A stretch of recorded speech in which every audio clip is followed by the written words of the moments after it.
So, part 2 of Captain Edwards Solves the World's Problems. There are people, there is a remnant that is doing a good job. They're laying it down. They're performing well in their tasks. They are doing what is asked of them. And they're really getting it done. Literally working to the best of their ability. It's important to recognize those people and to give them the resources they need to succeed. Not pile on the tasks and the burdens that you may be facing if you're in a leadership role. You don't have to bring them up to have them do more of your job. My opinion is the more of those people that you're able to correctly support, the easier your job will actually get.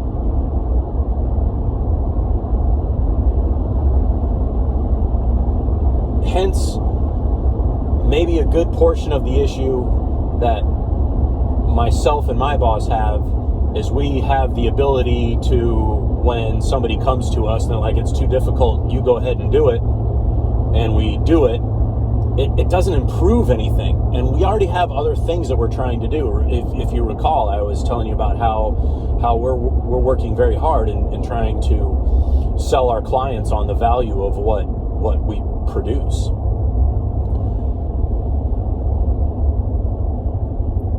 Now, it's not as easy as just finding what someone can do, especially when those skills seem to diminish. Like, one day they do one thing and you believe that they can do this other thing, and you don't have that. But the answer's out there. It'll reallocate. And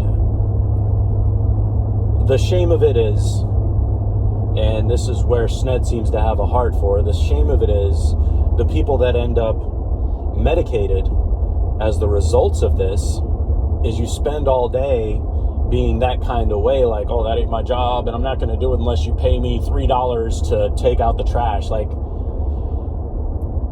you just walked over a piece of trash, you're at work, well, that's not my job to pick up that piece of trash. It pulls you out of the team effort, the total top-down effort. As you were saying, no pride in workmanship, no pride in what they're doing. Well, your client, the people who assign value to this thing that you're doing, they're not going to respect that. They're not going to respect that lack of pride, especially if they're the type of person that they earn that money as a result of pride. That's real money right there. You know, they didn't get that money from walking over a piece of trash. You know, they got that money from taking risks, doing shit they didn't feel like doing, but they said they would do it, so they did it.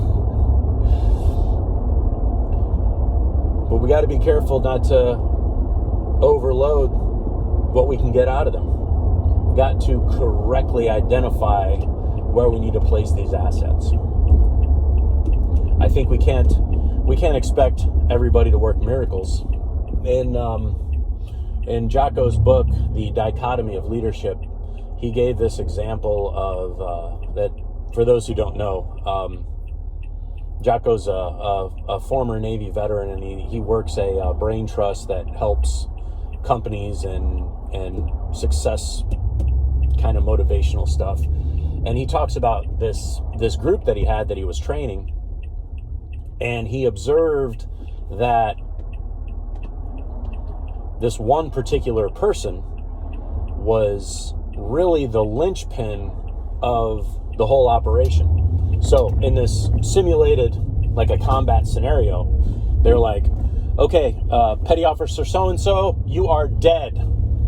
All right, group, what are you going to do? And the whole thing just tumbled. And it was to point out and to get these people to observe that if the load isn't correctly shared, then what do you end up getting? Now, he eventually reintroduced petty officer so-and-so, and he was actually able to make do, but what I'm trying to say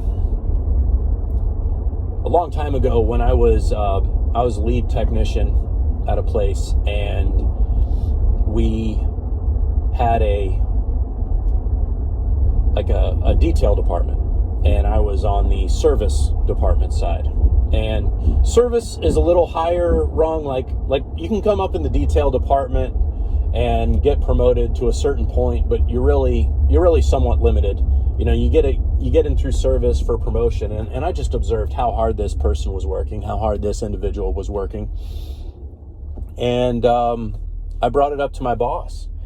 And so we brought him on, and we brought him over to the service side, and guy's name was Jerry. And it was an absolute disaster.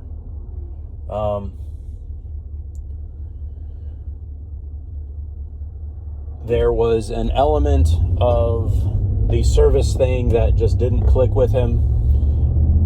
Other people in the group, my foreman kind of misused Jerry.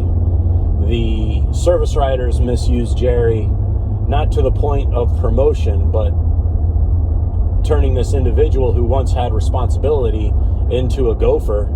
And I saw this person just deteriorate from what I thought I was seeing. And it was tricky. I mean, you make mistakes, and it sucks when those mistakes result in the retardation of a person, you know, setting him behind. Jerry ended up getting back over into detail and once again found success in that. And I don't know. Detailers have become service riders, have become service managers, have become dealership managers.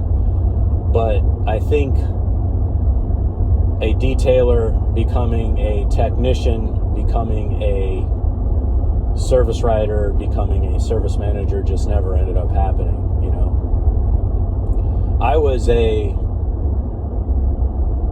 service technician, becoming a lead service technician, becoming a parts department manager, becoming a office manager was my progress. But who the heck knows? So that is part 2. I'm gonna idle down and listen to feedback. I know I've got some people who watch my bull crap that are on all kinds of sides of this, and you know, comment section's open. I mean, we're all in this together, and we want the same thing at the end of the day. I think I want to feel at the end of the day that I done good. I don't necessarily need somebody to tell me that I done good, unless that person is the person who, by telling me that I done good, can make me feel good. It's bizarre. I can't. It doesn't work when my boss tells me I done good. It's like I got to tell myself. I mean, there's moments. All right. Take it easy, everybody.